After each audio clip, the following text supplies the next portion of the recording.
Okay. Hello, Rafael. Thank you for joining the first session of my freshly started format, Career Stories. So, guys, hmm today I have my colleague here, Rafael Gomez-Timis, out of Switzerland, also originally like me from Germany. But enough from my words. I would give it over to you, Rafael. You can make a short introduction to yourself. All right, sure. So thank you first for inviting me to this. I think this is a really cool thing, and I really hope that everyone enjoys this. Just to speak a little bit about me to introduce myself. So as you already mentioned, my name is Rafael. I am currently working as a senior security analyst for a company in Switzerland.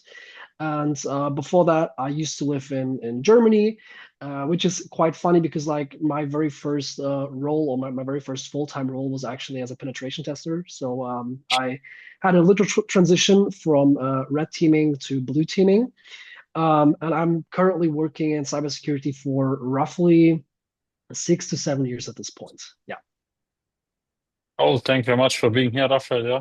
Like I personally know you very well, so thank you for being here again. And I think we can learn a lot from your experience.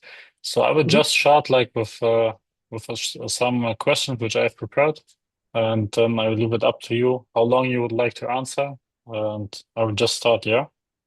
Okay. So for the beginning, like your current job, as you mentioned, like same like me, is like being a senior security analyst at Inventix in Switzerland. Like, how does your daily work look as an analyst? Like, what are your tasks? What are you doing? Mhm. And what would you say if you look back, like in the last 12 months, looking on the repetition of your classes, like the same stuff, or do you have different stuff to do? You can feel free, like, to dig a little bit deeper and explain how this role works for you.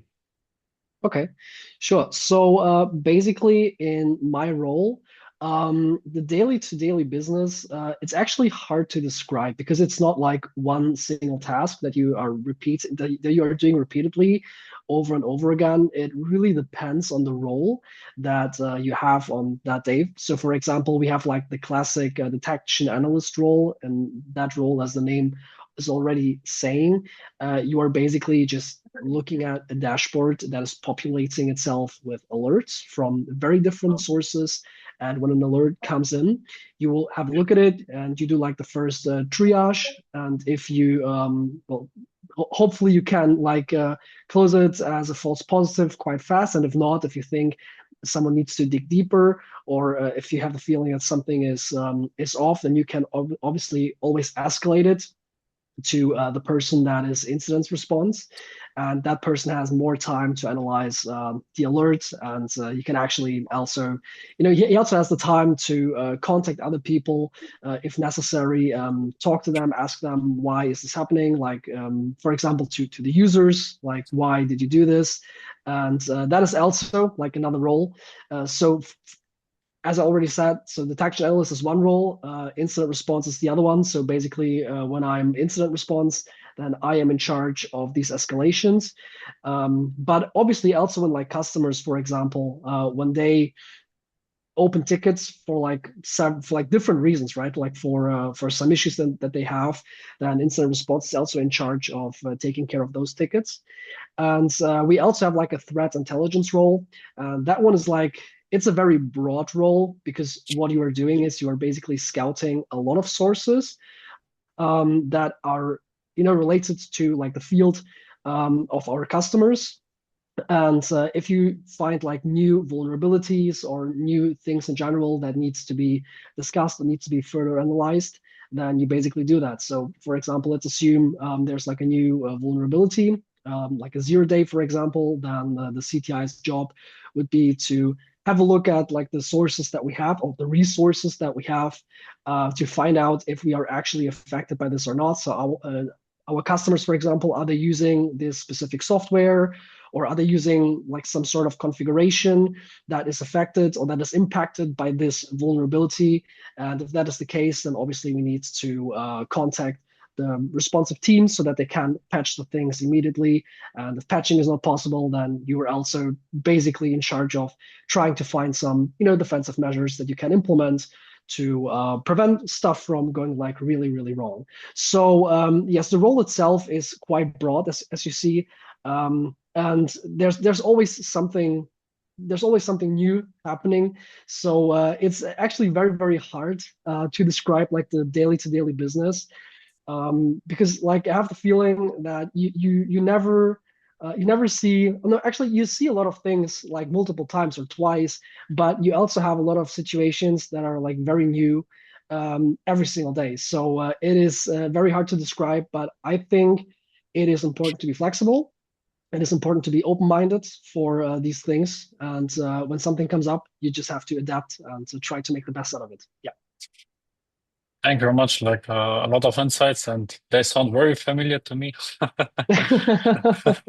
But yeah, no, just a joke. So yeah, thank you very much. It was like sounds like a very interesting and broad role. I know by myself, like you get like in touch with a lot of different topics. This is like what I would also say like that at our company. The cool thing is that you don't get too fast bored, like the usual issue with SOC analysts, especially when you have this layer model with layer one and Yes. layer two. And I mean, totally fair if companies are doing that. I totally understand that.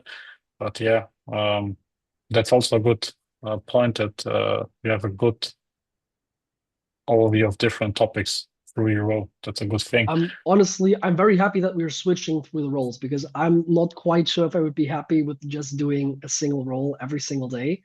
I mean, not because it's boring, because I think even if you do the same role over and over again, you still have like different things that you're going to see. But I just like, the mix, because obviously your focus is going to be very different depending on the role, right? So if you're a CTI, your focus is completely different than, for example, if you're IR. Okay, then I would just go over to my next question.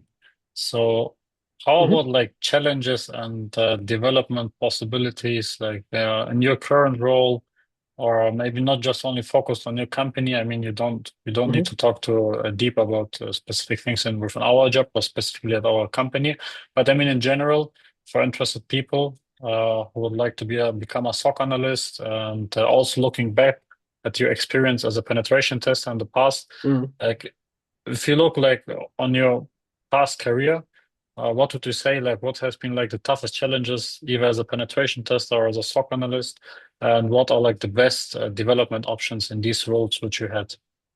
Mhm. So I would actually say the biggest challenge for both roles, at least from my perspective, I would describe it with the same word, but I think I mean something different depending on the role. And the word that I'm thinking about is adaptability. Because especially as a SOC analyst, for example, something that you really have to learn, and I feel like, for example, as a penetration tester, I never had to go through this process. I mean, I also had to do it, but not in a different way. You have to learn to prioritize certain things. So you have to learn to manage yourself, because here's the thing, right? You will have days where, for example, you do not have a lot of alerts, where so the situation in general is quite chill. But then you also have days where everything goes wrong, right? Like a new vulnerability arises. You have like a ton of incidents because of that. You have a lot of customers being affected by it, but at the same time, you're getting flooded by specific alerts, and all of a sudden, you see something that looks very weird, so you need to look into that. And that is like, I think, the biggest challenge, right? You have to learn to prioritize certain things, and obviously this comes like with time, right? So like when you start doing it, you will like this might you might get like the feeling that it's being like very overwhelming, and it gets better over time. But obviously, like if you encounter this for the very first time, it can be like extremely overwhelming when a lot of things are just crashing down on you, and you just have to find like the best way to deal with all of it, right? And you obviously you're just a human being. We're not machines, so we can only do like so much work, and we can only prioritize certain things. So yes, that is, I would say, the biggest challenge as a SOC analyst, getting the feeling of what is actually important, what needs to be done ASAP, what can wait. And obviously, like backing this up with with experience and with an initial analysis, right? So that you can say, okay, this looks like it's not that important. So let's have a look at this first, for example, right? And as I already mentioned, as a penetration tester, it's also adaptability, but in a different way. Because, like for example, let's say that a customer just ordered a pen test, and I am on site. Obviously, this whole penetration testing engagement, it is timely based. So I only have like a couple of days for this, and maybe like this is also like a possibility. Even if I have like a whole week scheduled for the pen test, I might only have 2 or 3 days on site, depending on how much the customer wants to pay us, right? Like it's always a money question at the end of the day. And obviously, it's the same thing. Like you also have to learn to manage yourself, and you have to learn to adapt to the situation, because this is like, as a penetration tester, it's very common if you are like, if you just plug in your device to the network, you might see like a lot of things going on. You might see a lot of systems that might look or might not look vulnerable, or at least important. So again, you have to learn to work methodically, right? Because you can't just start doing stuff, because if you just start doing random things on random systems, then you will most likely end up with not having the results that you would like to have. So again, I would say the biggest challenge here is to being able to adapt to not only the systems that you're seeing, but also the networks that you're working in. And it is important that you understand what exactly is important for the customer, what exactly is important in this network to be like, so that the whole thing is operable in the first place. And that's, I would say, it's also some sort of adaptability, but it's very different from this, like the role as SOC analyst, right? Because obviously, as a SOC analyst, it's way more reactive. You have just stuff coming in from outside, and as a penetration tester, it's like, I would say, the complete opposite. Like you are inside, and you just have like a lot of information. You get a lot of information at once. Obviously, this information will most likely remain the same for the amount of like the test phase, but still it might be a lot of information. So you have to learn to adapt to the situation and to manage yourself and to manage your time to get the results that you want to and that the customer wants, right? So yes, that would be, I would say, the biggest challenge for both roles. Yes, yes. Also, like, good point which you mentioned, like related to the way of work, like as a pen tester compared to a SOC analyst, like the buzzword reactive, I would say that's the Mhm. right word.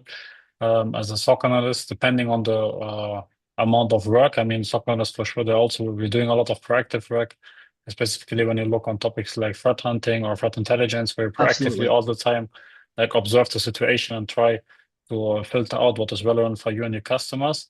But on the other hand, like if you have a lot of like incidents coming in, etc., you most of the time you're working depending also on your role. If you're like a CTI analyst or if you're just working on detection stuff, you're doing mostly reactive work when it comes Absolutely. to detection. But I think one very interesting thing is like, I mean, when you come now from the university, or maybe you have just 1 year experience, 2 years of experience, and you're not really used to penetration testing and working by your own on sometimes very difficult environments. I mean, sometimes you just get thrown to topics and then they expect a penetration test for you on a limited scope. And I think this is very interesting when I'm looking on your CV and on your experience, like how did you got exposed into penetration testing? Because it requires definitely like a good baseline of skills and to Mhm. different niche topics where you have to know a baseline. It's not like that you only need to know one domain at the beginning. And how was like your way to becoming a pen tester straight after the university?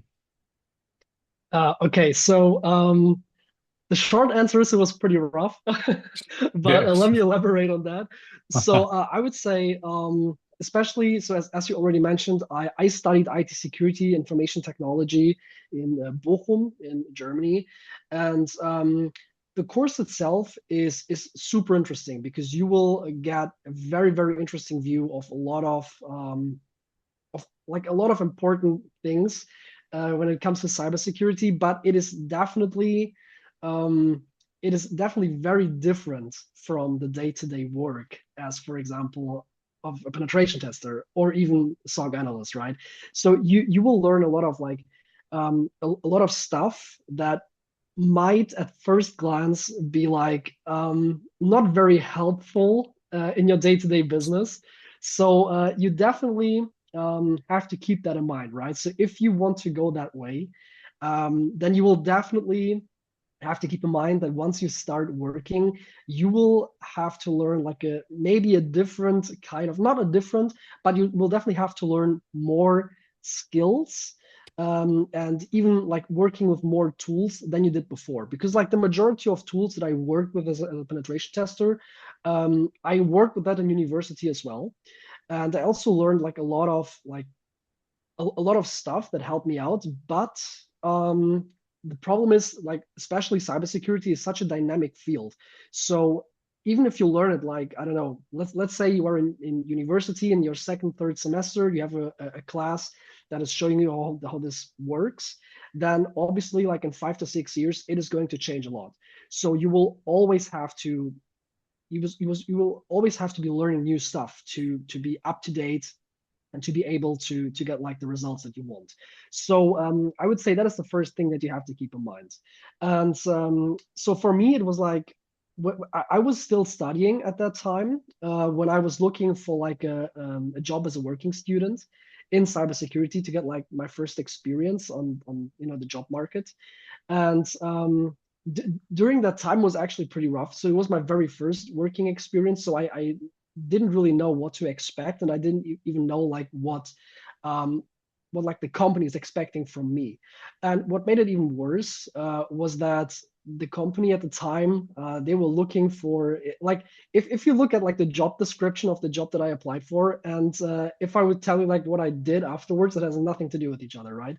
So basically, I was applying for a job that I didn't even know that I was about to do that, right? So that was like pretty rough. And the good thing is during like this time as a working student, I had like a lot of chances to just develop my own skill sets because I was I was facing situations that I never faced before, and I knew the company is expecting me to solve these situations. It was like that time was very hardware related, but still the approach that you are taking is very similar to the pen testing, right? Because like you will have to learn like new skills, or you will have to develop skills that you may have learned like a couple of years ago, but they are not up to date and they are not enough to accomplish what you need to accomplish, right? Yes. So I would say that was really helpful for me because like even before I started to be or before I started to work as a penetration tester, I already had that experience. I already made the experience that I have like this skill set, but I need to keep developing it. I need to hone it to be able to accomplish what I need to do. And this was in the end, I would say the reason why like the other company that I actually started, so at the time was Infodas, that I started to work as a penetration tester for. I think that was like the main reason why they decided to go with me because obviously I had no experience in penetration testing before, right? So this was like a junior role, and they decided to go with me as someone with like absolutely no experience in penetration testing. And I feel like their decision was based on the kind of work that I did before as a working student because like they saw that I I made this transition already, right? So I already had this. I don't want to say like this fact check, but I already had it. So I already knew what was coming up, and I succeeded with what I had to do as a working student. So they probably thought, okay, let's just give them a try, and ended up being like a pretty nice experience overall. I learned a lot in that time. But I would say I also had a lot of like good colleagues that were actually very open-minded and that were very helpful, and they always liked to explain stuff to me when Mhm. I had questions, right? So that's also like a big thing. Um, yeah, but to be honest, like especially when we are talking about like this pen testing role, I think this is also important to mention because like the entire process of applying to this role, it was like very, uh, it was very weird. Let's just put it like that. Because at the time, so what happened was I graduated and then I decided that I wanted to start working full time. So I was looking at the job market at the time, and I had the feeling that the job market was, I don't want to say it was full, but a lot of open vacancies were for security consultants. So at the time, I applied for a security consulting job at this company. And I want to be honest, I was never interested in being like a consultant. But I thought at the time, well, this might be my door opener, right? Like once I have a foot in, it's way easier to to make the transition to like another role that is more enjoyable for me personally. And it was like really funny because when they invited me to the call, and when I joined, I had like three other people in the call. One was from HR, one was the team lead from consulting, and the other one was the pen testing lead. And after like 25 minutes or so, the pen testing lead takes like my CV and he just asked me one question.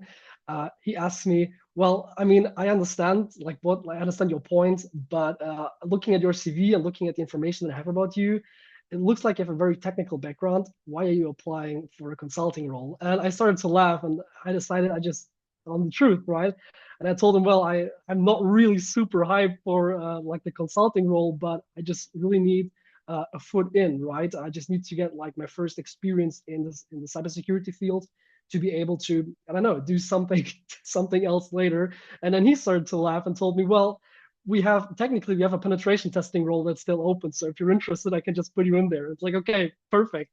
And so that's how it ended up. That's how I ended up being a penetration tester, right? So it's actually very, very crazy because I applied for a consulting role and ended up being a pen tester. Cool story, man. Thank you for elaborating on that because I think sometimes people are afraid, like looking back on my own decisions, we're afraid to apply to a role. Like you think, well, they're expecting that much. Maybe it's better to get into the company. Same case, like you as a consultant Yes. doing most general stuff and then ask if you can develop yourself to a different department and so on. So cool story. I mean, this is what I want to have here in this format, like authentic stories, like where people are just throwing in the experiences and that people see, okay, it's doable, just try out. So looking on the time, I would say let's just go on with one more question, which is like a Mhm. very interesting one from my perspective. Your transition from red to blue, like how was that for you? I mean, not only talking about, I mean, red teaming and pen testing are different things, and blue Mhm. teaming is a very wide field, but just in general mentioned, like the transition from penetration testing to incident response and detection work as a SOC analyst at two different companies already. How was that for you? So yes, I would say what I like the most about this transition is that you learn like how both sides of the medals look like, and for me that's it's definitely very interesting insight. And I would even go that far. Maybe I'm wrong here, but I would even go that far and say after, even though obviously, even though I'm now more invested in blue teaming because that's what I'm currently doing. And even though I am less invested in red teaming because I'm not working as a penetration tester anymore, I obviously still do some things like privately at home. And I would even go that far and say after the insight that I received in blue teaming, I became even better like in red teaming because it is just I don't know, it's just more natural, right? Because you know that it's there and now I have actual, in depth information about how things work on the other side and what you do to prevent certain attacks. So yes, but I would even say it's the same for blue teaming as well, right? If you know how the red teaming side works, if you have like in-depth information about like the red teaming side, it is definitely easier to spot certain things because you know what you would do, right? So yes, that is I would say the biggest upside of having like the information of both the experience of having the experience of both red and blue teaming. Yeah. Oh, thank you very much for the insights. Really interesting. I always enjoyed these kind of discussions with you. about the transition, red and blue. So I can listen to that for hours, I think. But then I would say let's go for the last question I prepared. Um, Sure. if you would go back like to your starting time at university, what would be your recommendations to students who are like interested in different kind of fields, specifically the fields which you worked on, like incident response, Mhm. SOC work, penetration testing, some red teaming engagements? What would be your recommendation to them? Well, I would say one of the things that I wasn't doing at all at the time, and I feel like it is super important to do that, is networking. And it sounds like so standard, but it is actually so important. And reason being, I mean, networking is important like for every job, for every field, right? But the thing is, when it comes to cybersecurity, and you will encounter this later on, like if you start to visit conferences, for example, you will see the same for example, let's say you're in Switzerland, right? And there are, I don't know, like 3 or 4 big cybersecurity conferences in Switzerland. I will guarantee you, if you visit all 3 or 4 of them, you will see mostly the same companies. And I will guarantee you, you will most likely see a lot of people that you will see in the other conferences as well, right? So, what you will learn very, very fast, especially in Germany, but also in Switzerland, right? Because that's where my experience stems from. What you will learn very fast if you start to go to these conferences is if you know certain people very well, then you will have a way easier life to get in the companies to, for like every cybersecurity role, because these people, they talk with each other, right? And if someone has like a very good picture of you, and if he likes you, and for example, if you apply for like one of those companies, right? And if they talk with each other, then you will have like obviously a big advantage. If he tells them, yeah, I know this guy, and he's good, and he's like very interesting, and he's like very passionate about what he does, right? So that is a huge, huge advantage. And I wasn't doing that at all when I was still in uni. And I think it's normal, because I think this comes with time, right? You just learn stuff over time, and this is one of those things. But if I could change one thing, then it would probably be that. So just start to network early. It will make your life easier later on. I can only recommend this to everyone. Yeah, thank you very much. It's a very valid and fair point, which I think everybody at a certain point in his career understands. But yeah, totally understandable. Like the beginning years, like always when you're still at university, that you're not thinking about this kind of stuff because it comes with experience. But this is why I started the format, like to make the life of others easier based on getting experience from people who are long in the field. Okay, then Yeah, I mean, thank even go for on. example, just to just say like one last thing, just to Sure. give you like an example on how important this can be. So when I joined like the current company, I still had like, or I still have like very good connections to like my old bosses, for example. And with one of them, I was actually, he invited me for dinner. And all of a sudden, he asked me, well, someone applied. So he was working for like another company right now. And then he told me, well, someone applied for my team. And he is from the company that you're working for right now. And then he asked me on the dinner table, do you know this guy? Like, can you vouch for him? And I was like, no, I don't know him. I never heard his name before. But just imagine, like, if I would have like known him, right? And I could have told him immediately, yeah, he works good, right? Like I know him. He's a good guy. He does a good job. He will have like a massive advantage. Like it's crazy. Like sometimes it's like the situation where I applied for like a consulting role and end up being a pen tester. Like sometimes opportunities arise where you don't even think that they would, right? But it happens. And it might happen casually, and that's why I mean it's so important, because like you never know when something like this comes up. Yeah. Yeah, thank you very much. It's a very good example for the reality of the world. But yeah, I would say, Rafael, you gave me a lot of interesting insights. I hope people who are watching this enjoy it. I think definitely we can all learn from your experience, specifically like the special points, you transition from red to blue, also relocation from Germany to Switzerland, stuff like this. I'm also working on multiple companies and the same roles, like pen testing and Mm. being SOC analyst gives also a very good exposure. So thank you for your time today, Rafael. Appreciate that. Wish you a great day, and I hope the guys who are watching this content are enjoying it. Thank you, Rafael. Thank you. Likewise. See you. Bye. Bye bye.